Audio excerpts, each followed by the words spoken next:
Imagine spending weeks inside GTA RP.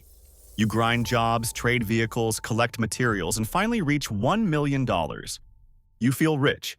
Then you search online and find someone advertising 1 million GTA RP dollars for around $4 real. $4. All those hours of trucking, mining, and collecting trash may be worth less than one real meal. But currency is not the strangest thing being sold. Players also advertise accounts, rare cars, businesses, properties, progression services, and even access to private whitelist servers. So today, we are entering the unofficial market behind GTA RP. What is being sold? Who buys it? What determines the price? And can players actually make real money? Or are they risking their accounts for almost nothing? Stay until the end, because sometimes the most valuable part of an account is not the money or the vehicles. It is the server access itself. First, GTA RP is not an official play-to-earn game. FiveM does not include a withdrawal system. There is no wallet, no cash-out button, and no official way to convert server currency into dollars. Any real money transaction happens outside the game between buyers and sellers. That makes it an unofficial market, and selling virtual currency or accounts may violate Rockstar, FiveM, or individual server rules. So yes, the market exists. But no, Rockstar is not going to help if your illegal deal goes wrong. You cannot contact support and say, "Hello, I broke the rules and got scammed. Can I get a refund?" Good luck with that. So, what are players selling? The first product is server currency. A player farms money inside one server, then advertises it to another player for real cash. But there is no universal price for GTA RP money. Every server has a different economy. 1 million inside a difficult whitelist server may be valuable. 1 million inside an inflated server may be almost useless. During our research, we found public listings offering 1 million inside certain grand RP servers for only a few dollars, while other sellers asked much more. But remember this, a listing price is not a confirmed sale. Anyone can advertise 1 million for $14. That does not mean a buyer actually paid $14. A seller may have good reviews, fast delivery, or a strong reputation. Or they may simply be dreaming.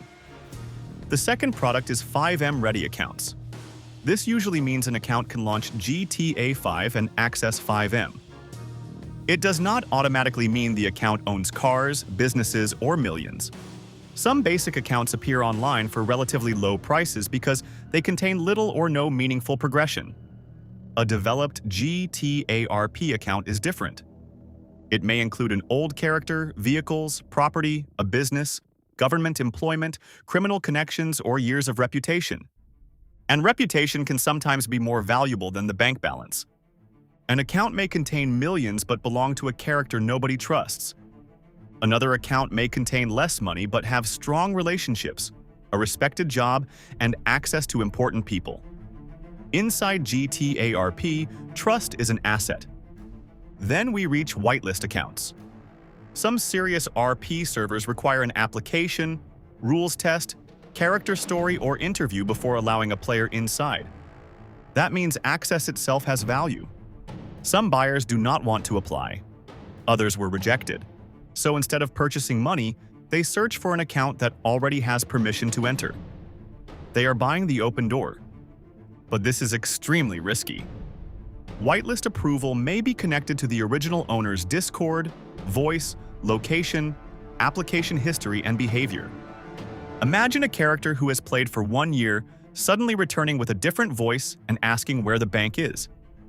The administration probably will not need an international investigation. The account could be banned, and the original owner may also recover it later. You buy the key, then the seller changes the lock. Players also advertise individual assets: rare cars, houses, businesses, warehouses, materials, sometimes even access to criminal groups or special operations. But these assets only have value while the server remains active. A rare car inside a popular server may have strong demand. The same car inside a dying server may be worth nothing. A restaurant in a city with hundreds of active players could generate income. A restaurant inside an empty server is just an expensive building with nobody ordering food. Rarity does not create value by itself. Demand creates value. The final category is services. Instead of selling an account, some players sell their time. They offer currency farming, material gathering, character progression, or account setup. This market exists because there are two kinds of players. One has time but needs money. The other has money but wants to save time. One person gets paid to play the game for somebody who later wants to enter and play the same game. Gaming economics can become very strange. So what determines the price? The first factor is the server. Large, active servers have more potential buyers. Small or declining servers have less demand. You could own $10 million, but when nobody wants to join the city, those millions have no real market. The second factor is difficulty. When 1 million takes weeks to earn, some players may pay to skip the grind. When it takes 1 hour, there is little reason to buy it. The real value is not the number, it is the time saved. The third factor is inflation. When every player owns millions, 1 million stops being impressive. You may have 10 million in the bank, but when a normal vehicle costs 20 million, you are still poor. You are just poor with more zeros. The fourth factor is scarcity. Limited vehicles, prime properties, rare businesses, and whitelist access can increase value, but only when buyers actually want them. The fifth factor is the server wipe. A wipe can reset currency, vehicles, businesses, and progression. An asset may have value today and become completely worthless tomorrow. One announcement from the administration can turn your virtual empire into screenshots and memories. The sixth factor is liquidity. A seller may claim an account is worth $500, but when it takes 2 months to find a buyer, that value is mostly theoretical. You do not have $500. You have an advertisement waiting for somebody to believe it. Who buys these products? New players who want to skip the beginning. Experienced players moving to a different server. People searching for rare cars or businesses. Content creators who want developed characters. And players who simply hate grinding. They want the fun immediately, without beginning their journey as a trash collector with a bicycle. But does this market offer good income? Not necessarily. Imagine farming $10 million for 100 hours and selling it for $70. That is less than $1 per hour.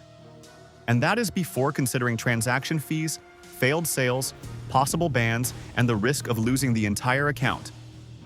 The game is not paying you. An outside buyer is paying you. And that buyer may disappear at any moment. Selling can also destroy the account producing the money. A server detects an unusual transfer. The seller receives a ban.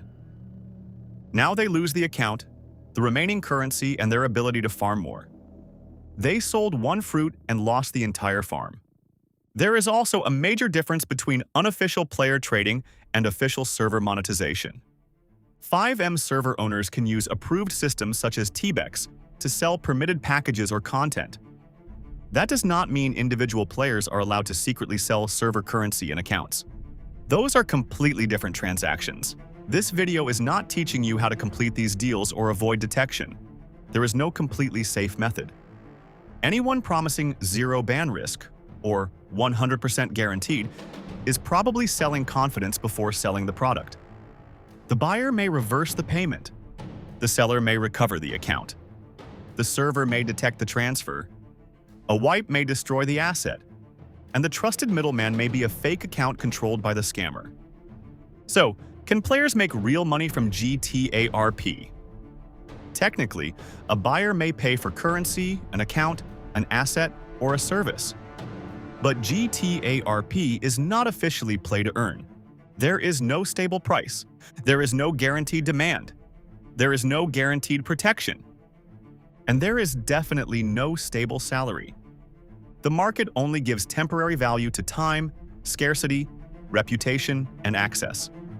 You may own something valuable today and nothing tomorrow. But one major question remains. When the buyer and seller finally agree, how does the payment happen?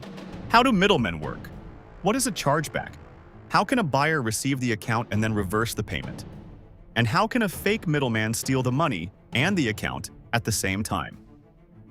That is what we investigate in Part 3. Payments, middlemen, account recovery, scams, and bans. Today, we discovered what is being sold. Next, we discover who actually leaves the deal with the money.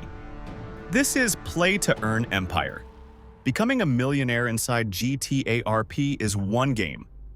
Turning that virtual wealth into real money is a completely different game. There is another reason these accounts can attract buyers: reputation. In GTA RP, a character is not just a bank balance. It may already know business owners, police officers, gang members, and important people inside the city. That network can take months to build. So some buyers are not paying only for money or vehicles. They are paying to skip the awkward beginning where nobody knows them, nobody trusts them, and every business owner says, "We will call you back." But reputation can also become a liability. The character may owe money, have enemies, be under investigation, or already be known for causing trouble. Imagine paying for a powerful account, entering the city, and immediately discovering that 3 gangs want you dead and the police already know your license plate. Congratulations.